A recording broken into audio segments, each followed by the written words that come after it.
everybody, I'm Dimitra. I'm Brandon. And we're going to be walking you through a bird tutorial today. So this is the most basic acro yoga position that you generally learn first. So one partner, the base, is going to lay on the ground and I'm going to fly. So Brandon, my base, is going to bring his feet to my hips. So my hip bones are just in line with the base of his toes, and they're wide enough on my hips so that I feel stable.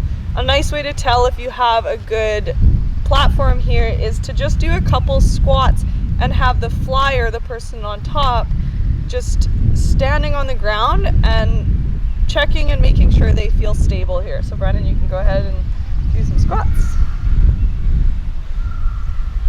If this feels uncomfortable, it's okay. You can bring your hands to the partner's shins. A lot of acro is trust. So just going slow and working with what you feel comfortable.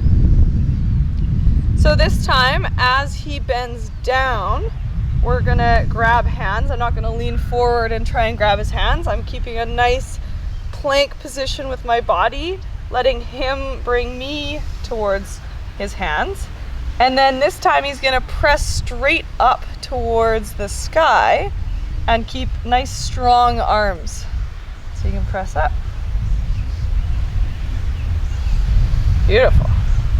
So as the flyer, I'm just trusting there. I'm not really doing a whole lot. Maybe we'll come back down and do that in reverse. So notice how our hands are strong, but we're not really gripping. It's just stable here.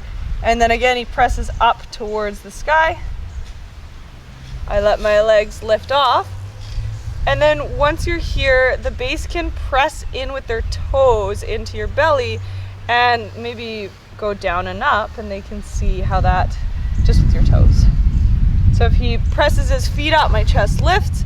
He drops his feet down, then I don't have a lot of support. So as he presses his feet into my belly, I can feel lightness in my hands, and now we don't even need the hands. As a flyer, you're in a Shalambhasana back bend, and the base is in a nice L basing position. Anything you want to add? All right. Thanks for watching. Please comment, ask any questions. See you next time.